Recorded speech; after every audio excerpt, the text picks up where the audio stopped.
Hello every one. ഇന്ന് നമുക്ക് ഇഡ്ഡലിക്കും ദോശയ്ക്കും പറ്റിയ നല്ല ഒരു തക്കാളി ചട്നി ഉണ്ടാക്കാനായിട്ട് നോക്കാം. ഇത് നല്ല ടേസ്റ്റിയാണ്. ഇഡ്ഡലിയുടെ ദോശയുടെ കൂടെ അപ്പത്തിൻ്റെ കൂടെയൊക്കെ കഴിക്കാൻ പറ്റുന്ന നല്ല ഒരു ചട്നിയാണ്. അപ്പോൾ വരൂ നോക്കാം ഇതെങ്ങനെയാണ് ഉണ്ടാക്കണേ എന്നുള്ളത്.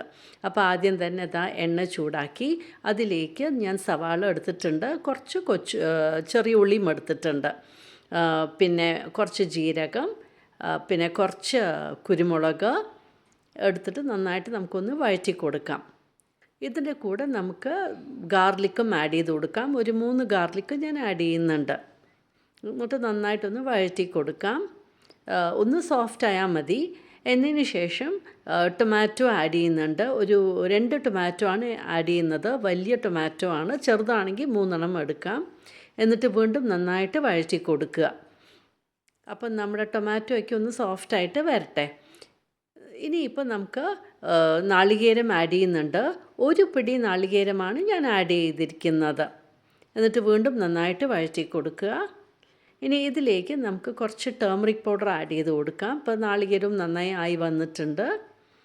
അപ്പോൾ കുറച്ച് ടേമറിക് പൗഡർ, ഒരു 1/4 ടീസ്പൂൺ, പിന്നെ ഒരു 1 ടീസ്പൂൺ നമ്മുടെ കൊറിയാൻഡർ പൗഡർ, 1 1/4 സ്പൂണാണ് ഞാൻ ആഡ് ചെയ്തത്. പിന്നെ ഒരു 1/2 ടീസ്പൂൺ ചില്ലി പൗഡർ, അത് നമ്മുടെ എരിവിനനുസരിച്ചിട്ട് നമുക്ക് ആഡ് ചെയ്യാം. ഞാൻ 1/2 ആഡ് ചെയ്തത്.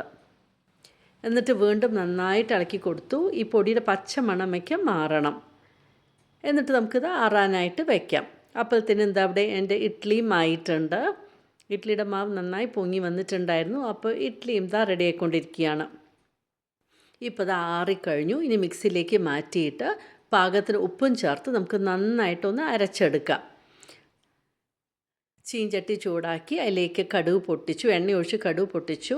കുറച്ച് ഉഴുന്നുപരിപ്പും കുറച്ച് ഉലുവയും കൂടെ ആഡ് ചെയ്ത് കൊടുത്തു. കരിവേപ്പിലയും ആഡ് ചെയ്ത് കൊടുക്കാം. എന്നിട്ട് നമുക്ക് അരച്ച് വെച്ചിരിക്കുന്ന ഈ തക്കാളിയുടെ പേസ്റ്റും ആഡ് ചെയ്ത് കൊടുക്കാം. വെള്ളം കുറച്ച് ധാരാളം ഒഴിച്ചിട്ടുണ്ട് ഞാൻ. എന്നിട്ട് നന്നായിട്ട് അങ്ങോട്ട് ഇളക്കി കൊടുക്കുക. ഒരു 2 മിനിറ്റ് നമുക്കിത് തിളപ്പിക്കാം. എന്നിട്ട് ഫൈനലി നമുക്ക് കൊറിയാൻഡർ ലീവ്സും ഇട്ട് കൊടുക്കാം ഗാർണിഷ് ചെയ്യാനായിട്ട്. അങ്ങനെ നല്ല അടിപൊളിയായിട്ടുള്ളൊരു തക്കാളി ചട്നി റെഡി ആയിട്ടുണ്ട്. ഇത് നല്ല ടേസ്റ്റിയാണ്. ഇതുപോലെ ഒന്ന് ഉണ്ടാക്കി നോക്കൂ, നിങ്ങൾക്ക് എന്തായാലും ഇഷ്ടമാകും. എൻ്റെ യൂട്യൂബ് ചാനൽ സബ്സ്ക്രൈബ് ചെയ്യാനും ബെൽ ബട്ടൺ പ്രസ് ചെയ്യാനും ലൈക്ക് ചെയ്യാനും ഷെയർ ചെയ്യാനും മറക്കരുത്. Thank you for watching my YouTube channel.